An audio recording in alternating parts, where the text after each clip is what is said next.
नमस्कार साथियों, आप सभी का स्वागत है हमारे इस वीडियो में। आज हम लोग बात करेंगे सूर्य देव की। सूर्य के विषय में शास्त्रों में, वेदों में, पुराणों में क्या कहा गया है और ज्योतिष में सूर्य का क्या महत्व है। और ज्योतिष में जन्म पत्रिका जब हम देखते हैं तो 12 भावों में ज्योतिष क्या क्या फल प्रदान करते हैं।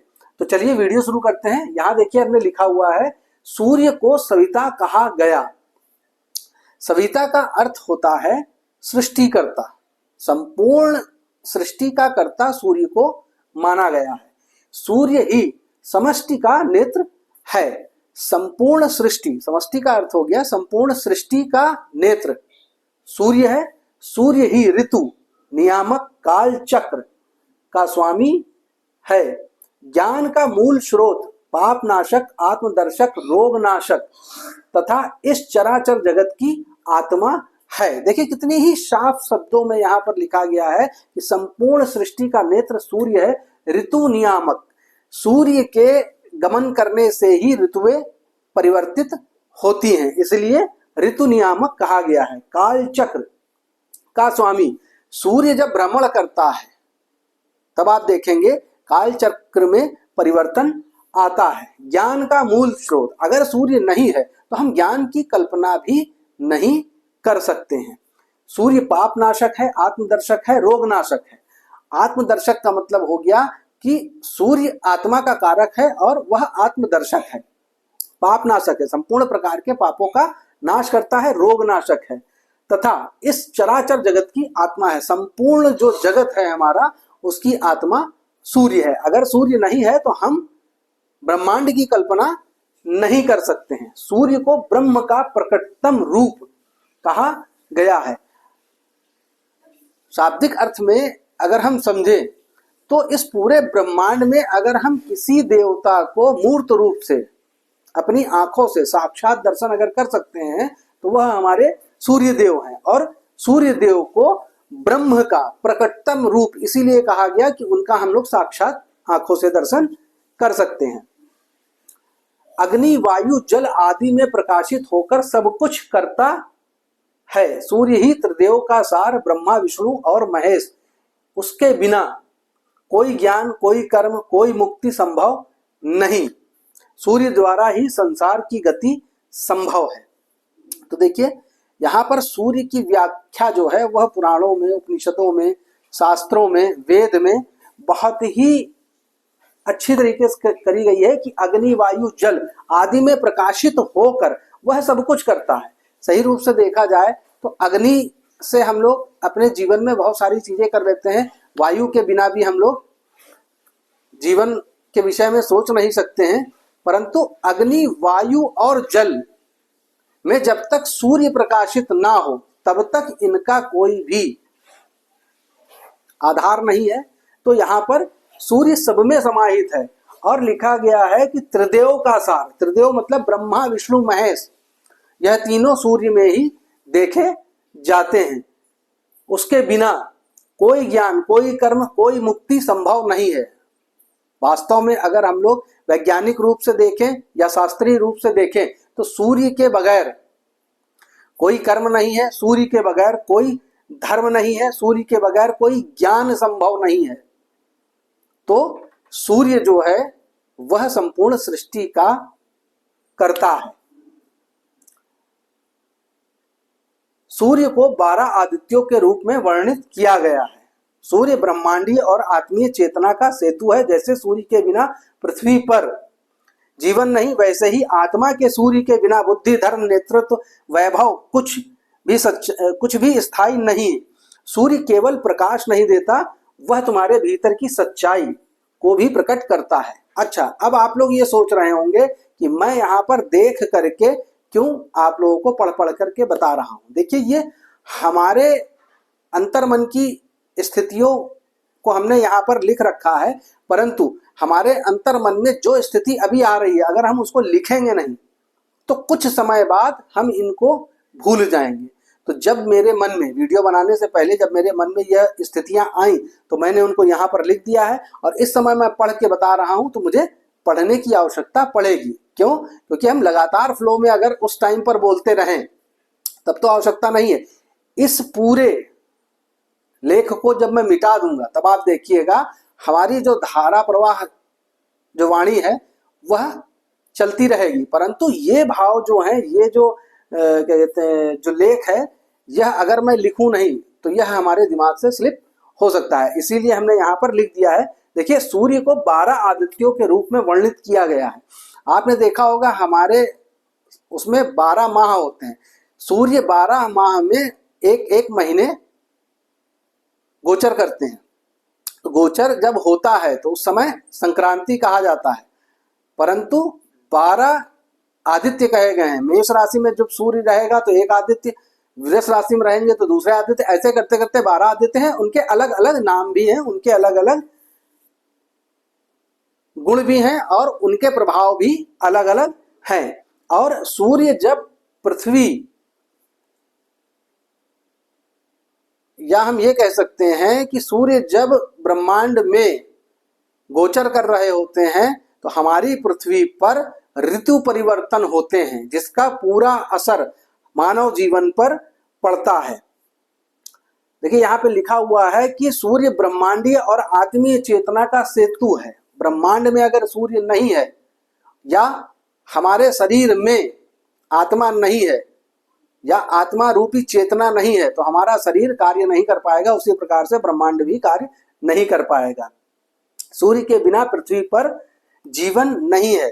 वैसे ही देखिए कितनी सुंदर बात लिखी गई है कि यदि सूर्य के बिना पृथ्वी पर जीवन नहीं है, उसी प्रकार से आत्मा के सूर्य के बिना बुद्धि, धर्म, नेतृत्व, वैभव कुछ भी संभव नहीं है। सूर्य केवल प्रकाश ही नहीं है, वह हमारे, आपके और हमारे भीतर की सच्चाई को प्रकट करता है। तो यह सूर्य के विषय में शास्त्रों में, वेदों में, पुराणों में यह सारी चीजें कही गई हैं, जिसको हमने पढ़ा, समझा और कुछ अपने विचारों को यहाँ पर प्रस्तुत किया। परंतु अब हम लोग बात करेंगे कि सूर्य 12 भाव में हमें क्या फल प्रदान करता है। भाई, ज्योतिष जो है वह वेदों का नेत्र कहा गया है। ज्योतिष जो है वह वेदों का नेत्र कहा गया है। तो ज्योतिष से हम यह जान सकते हैं कि किसी मनुष्य के जीवन में क्या क्या चीजें घटित हो रही हैं, उसका आचार, विचार, व्यवहार कैसा होगा, ठीक है, और उसका आत्मीय संतुलन कैसा है। तो यहाँ पर आत्मीय संतुलन या उसकी आत्मा का प्रभाव किस प्रकार से देखेंगे, जब हम सूर्य को जन्म पत्रिका में रीड करेंगे। जन्म पत्रिका में सूर्य किस भाव में है यह देखना जरूरी है। तो चलिए हम एक जन्म पत्रिका यहाँ पे बना लेते हैं, जन्म पत्रिका का निर्माण कर लेते हैं। हालांकि देखिए अभी हमने इसको यहाँ पर गीले कपड़े से साफ किया था तो यह पूर्ण रूप से सूखा नहीं है। चलिए थोड़ा इसको सूखने देते हैं ताकि यह सूख जाए और हम आराम से इसमें लिख सकें। थोड़ा सा गीला था, इस वजह से यहाँ पर हमारा मार्कर नहीं चल रहा है। चलिए फिर प्रयास करते हैं। यहाँ पर हम एक लग्न कुंडली बनाएंगे। उस लग्न कुंडली में या जन्म पत्रिका का एक खाका तैयार कर लेते हैं, उसमें हम सूर्य की स्थिति की चर्चा करेंगे। आप सभी लोगों को यह पता होगा कि सूर्य सात्विक ग्रह है, परंतु क्रूर माना गया है। क्रूर इसलिए माना गया है क्योंकि वह ज्वलनशील है। इसको आप लोग समझिएगा, ज्वलनशील है। मेष राशि में 10 डिग्री पर उच्च का और तुला राशि में 10 डिग्री पर नीच का माना गया है। तो हम यहाँ पर यह मान लेते हैं कि सूर्य लग्न में है। सूर्य लग्न में क्या प्रभाव देगा? देखिए, सूर्य को 9 ग्रहों में राजा कहा गया है। राजा का मतलब क्या होता है? अधिकार। जिस किसी भी जातक के लग्न में सूर्य स्थित है, यह जातक सदैव अधिकार संपन्न अपने आप को मानेगा और लोगों को अधिकारतः आदेश प्रदान करेगा। यहां पर सूर्य इसको बहुत ही साहसी बनाता है। सूर्य जातक को बहुत ही बलवान बनाता है, बहुत ज्ञानवान बनाता है। सूर्य के समान उसका तेज होता है। हाँ, लग्न में अगर सूर्य है तो आपने देखा होगा कि जातक के सर पर बाल कम होंगे। ये आप जरूर ध्यान दीजिएगा कि साइड साइड में बाल होंगे परंतु आगे जो बाल हैं वह कम हो जाएंगे। यह लग्न में सूर्य की पहचान भी है। सूर्य की पूर्ण दृष्टि दाम्पत्य भाव पर पड़ रही है, व्यापार के भाव पर पड़ रही है, व्यापार में साझेदारी के भाव पर पड़ रही है, कर्म से दशम कर्म होता है। तो ऐसा व्यक्ति जो है वह एक राजा के समान अपना जीवन व्यतीत करता है, एक बड़ा व्यापारी बन सकता है, एक बड़ा प्रशासनिक अधिकारी बन सकता है। देखा गया है कि उसका जीवन राजाओं के समान होता है। वहीं सूर्य जब द्वितीय भाव में आ जाएगा, अब यह समझिएगा, सूर्य जब द्वितीय भाव में आ जाएगा तो द्वितीय भाव परिवार का है, कुटुंब का है, वाणी का है, धन का है। तो हम यहां पर यह कह सकते हैं कि जातक जो है वह बहुत ही ऊंचे कुल में जन्म लिया होगा या फिर ऊंचे कुल से उसका संबंध होगा। उसकी वाणी में अधिकार दिखाई देगा, उसकी वाणी बहुत ही प्रभावी होगी, धन धान्य से संपन्न होगा।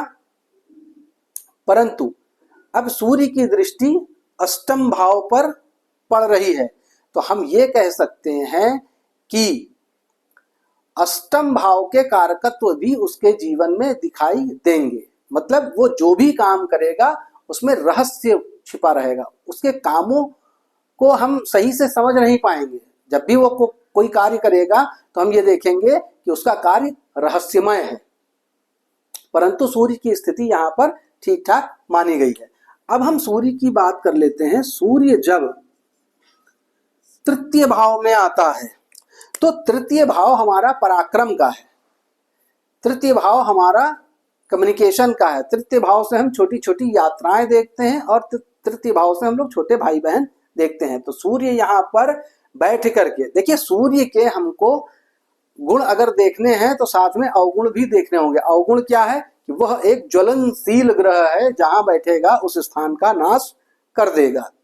इस बात को आपको समझने की आवश्यकता है।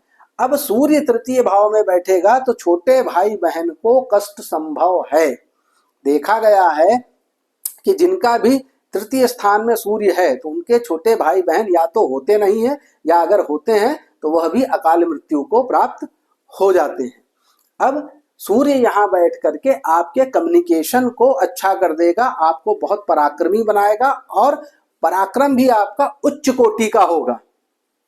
सूर्य की पूर्ण दृष्टि आपके नवम भाव पर होगी तो देवताओं की कृपा आपको प्राप्त होगी, पिता का बड़ा स्नेह आपको प्राप्त होगा, पिता से संबंध बहुत अच्छे होंगे। यहीं पर अगर सूर्य जो है वह चतुर्थ भाव में, सूर्य चतुर्थ भाव में चला जाता है तो सूर्य चतुर्थ भाव में माता को कष्ट दे सकता है। क्योंकि देखिए यहाँ पर चतुर्थ भाव में भवन, भूमि, वाहन एवं माता और संपूर्ण प्रकार का सुख हम देखेंगे। तो सूर्य अगर यहाँ पर है तो माता को कष्ट हो सकता है, परंतु वहीं दशम भाव पर दृष्टि है तो प्रशासनिक कार्य करेगा, उच्च कोटि के कार्य करेगा, सरकारी नौकरी में भी जा सकता है। और अगर हम यहाँ पर देखें तो भवन, भूमि और वाहन संबंधित कोई कार्य कर सकता है। पंचम भाव की बात कर लेते हैं। सूर्य जब पंचम भाव में आता है तो ऐसा जातक बहुत ज्ञानवान, गुणवान, देवताओं का प्रेम, संतान पक्ष में थोड़ा सा दिक्कत कर सकता है क्योंकि सूर्य यहाँ पर अपने नेगेटिव प्रभाव भी दे सकता है। और मैंने अपने पूरी करियर में देखा है कि जिन महिलाओं के सूर्य पंचम भाव में होता है उनको संतान उत्पत्ति करने में बहुत ही कष्ट का अनुभव होता है या फिर संतान होती ही नहीं है। अब यहां से हम देखेंगे आपकी इच्छाएं, और सूर्य की सप्तम दृष्टि आपके 11वें भाव में है तो आपके मित्र बहुत अच्छे होंगे, आपके बड़े भाई बहुत अच्छे होंगे और आपकी सभी इच्छाएं वह पूर्ण होंगी। अब हम सूर्य की बात कर लेते हैं। सूर्य जब भी षष्ठम भाव में आता है, छठे भाव में आता है, तो सूर्य शत्रु हंता योग बनाता है। यहाँ पर रोग ऋण रिपु का नाश कर देता है और विदेशों से संबंध अच्छे बनाता है, क्योंकि सप्तम दृष्टि देखिए 1 2 3 4 5 6 7 द्वादश भाव में है, तो विदेशों से संबंध अच्छे बनाता है, विदेश यात्राएं करवाता है और ससुराल से भी संबंध अच्छे बना देता है। रोग ऋण शत्रु कभी भी आपके पास नहीं आते हैं। चलिए अब बात कर लेते हैं सूर्य सप्तम भाव में। जिस किसी भी जातक का सूर्य सप्तम भाव में रहेगा तो यहां पर व्यापार बहुत अच्छा हो जाएगा, साझेदारी में नुकसान हो सकता है, दाम्पत्य का स्थान है तो दाम्पत्य के स्थान में अहम भाव आ सकता है, अहंकार की भावना आ सकती है। तो इस चीज से यहाँ पर जातकों को थोड़ा सा ध्यान देना चाहिए, बचना चाहिए कि अगर सूर्य सप्तम भाव में है तो दाम्पत्य में सामंजस्य बनाने के लिए एक दूसरे की बातों को समझना आवश्यक है। और यहां से सूर्य लग्न को देख रहा है तो आप आत्मीय रूप से बहुत ही मजबूत होंगे। चलिए बात कर लेते हैं सूर्य की अष्टम भाव में क्या स्थिति रहेगी। सूर्य जब अष्टम भाव में आता है तो अष्टम भाव में जब सूर्य आएगा तो यहां पर आकस्मिक दुर्घटनाएं, आकस्मिक चीजें, गुप्त शत्रु, इनका नाश कर देता है। और यहां पर देखिए विद्वानों ने जो कहा उसके बिहाफ पे मैं यहां बता रहा हूं कि यहां पर देखिए ये जीवन का भी घर है और इसको कष्ट का बोला गया, तो कष्ट सारे खत्म कर देता है, जीवन को बढ़ा देता है। और जातक यहां पर ऐसी शक्ति पा लेता है कि अगर जातक के सामने कोई व्यक्ति अंतिम समय में है और जातक उसके सामने खड़ा है तो जातक मर नहीं सकता है तब तक जब तक अष्टम भाव के सूर्य वाला जातक उसके साथ में खड़ा हुआ है। यह विशेष पावर अष्टम वाले सूर्य को मिलती है। अच्छा, अष्टम सूर्य जो है वह द्वितीय भाव को पूर्ण दृष्टि से देखता है, तो द्वितीय भाव पे सूर्य की दृष्टि है, तो सूर्य की दृष्टि बहुत अच्छी मानी जाती है। तो कुटुंब जो है वह फलता फूलता है, आपको धन का बड़ा लाभ होता है, आपकी वाणी बहुत अच्छी हो जाती है। अब हम बात करते हैं सूर्य के नवम भाव में। देखिए नवम भाव जो है वह भगवान की कृपा का है, भगवत कृपा का है, और यहां से हम पिता को भी देखते हैं। तो मैंने ये अपने करियर में देखा है कि सूर्य अगर नवम भाव में है तो ऐसे जातक के पिता को जल्दी से जल्दी मोक्ष प्रदान हो जाता है, या फिर हम ये कह सकते हैं कि ऐसे जातक को पिता का सुख नहीं मिल पाता है। यहाँ पर सूर्य जो है वह जातक के पिता को कष्ट प्रदान करता है। हालांकि सूर्य स्वयं पिता का कारक है, परंतु यहाँ पर सूर्य की जो नकारात्मक अवस्था है मैं उसकी बात कर रहा हूं, क्योंकि सूर्य ज्वलनशील है तो यहाँ पर पिता को कष्ट दे सकता है। अब सूर्य नवम भाव से भगवत कृपा दिला रहा है, सप्तम दृष्टि तृतीय भाव पर है। तृतीय भाव में आपका पराक्रम अच्छा हो जाएगा, आपका कम्युनिकेशन अच्छा हो जाएगा, आपकी धार्मिक छोटी छोटी यात्राएं जीवन भर चलती रहेंगी और आप आत्मिक रूप से एक धार्मिक व्यक्ति होंगे और सदैव धार्मिक यात्राओं के लिए लोगों को प्रेरित करेंगे और स्वयं भी धार्मिक यात्राएं करते रहेंगे। भाई बहन भी जो हैं, जो आपके छोटे भाई बहन हैं, उनकी बहुत तरक्की होगी। ठीक है, अब हम बात कर लेते हैं सूर्य के दसम भाव की। देखिए सूर्य का दसम भाव कर्म का माना गया है, दशम भाव शासन प्रशासन राज्य केंद्र का माना गया है। तो यहां पर सूर्य अगर स्वराशि है, अपने मूल त्रिकोण में है, उच्च राशि में है, तो जातक को सरकारी नौकरी प्रदान करता है और शासन प्रशासन में उच्च पद दिलाता है। ऐसा व्यक्ति आगे चल करके नेता भी बन सकता है। तो मैं यहां पर सूर्य के फलों को बहुत ही अच्छा कहूंगा। चलिए अब सूर्य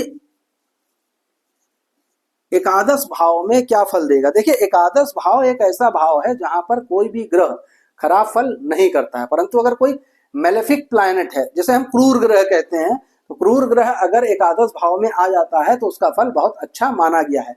यह इच्छाओं की पूर्ति का घर है, तो यहाँ पर आपकी सारी इच्छाओं की पूर्ति होती है। यहीं से यह संतान भाव को पूर्ण दृष्टि से देखता है, तो आपकी संतान बहुत अच्छी हो जाती है, आपकी विद्या बुद्धि बहुत अच्छी हो जाती है, और आपकी जो भी इच्छाएं हैं वो यहाँ पर सूर्य देव पूरी करते हैं, परंतु आपके बड़े भाई और मित्रों को कष्ट प्रदान कर देंगे। यह जरूर याद रखिएगा। आपका जो मित्र होगा वह सदैव कष्ट में रहेगा, आपके जो बड़े भाई होंगे वह भी सदैव कष्ट में रहेंगे। अब हम बात कर लेते हैं सूर्य के द्वादश भाव में स्थित होने का फल। देखिए, द्वादश भाव जो है वह व्यय का है, तो सूर्य जहां बैठता है उस स्थान का नाश करता है, तो आपके संपूर्ण प्रकार के व्यय का नाश कर देगा, अस्पताल के जो खर्चे होंगे उनका नाश कर देगा, विदेश से जो संबंध हैं, क्योंकि देखिए अब सूर्य यहाँ बैठ करके छठे भाव को देख रहा है, तो छठे भाव में रोग ऋण रिपु, इसको समझिएगा, रोग ऋण रिपु का भाव है, आपके मामा मौसी का भाव है, तो आपके मामा और मौसी जो हैं वह बहुत तेजी से आपके जन्म लेते ही बहुत तेजी से तरक्की करना शुरू कर देंगे। परंतु सूर्य षष्ठम भाव में है, तो वो क्या करेगा कि आपका जो मन है, इसको समझिएगा, आपका जहां जन्म हुआ है वहां से विदेश में आपका मन लगेगा। मन मतलब आत्मिक रूप से आप विदेश में ही विचरण करते रहेंगे। तो यह सारे प्रभाव जो हैं वह आपको सूर्य के अलग अलग भाव में मिलेंगे। देखिए, प्रभाव बहुत ज्यादा है, परंतु इस छोटे से वीडियो में हम जितना बता सकते थे हमने उतना बताया। अगर किसी व्यक्ति को अपनी जन्म पत्रिका के विषय में पूर्ण ज्ञान प्राप्त करना हो तो वह हमसे पर्सनल संपर्क कर सकता है, व्यक्तिगत रूप से संपर्क कर सकता है। हमारे वीडियोस में आप देखिए, हमारा नंबर आपको मिल जाएगा, वहां पर आप हमसे व्यक्तिगत संपर्क कर सकते हैं और अपनी जन्म पत्रिका दिखा करके अपनी जन्म पत्रिका का पूर्ण विश्लेषण प्राप्त कर सकते हैं। चलिए, आज के लिए इतना ही बहुत है। नेक्स्ट वीडियो में हम फिर मिलते हैं। नमस्कार, जय श्री राम।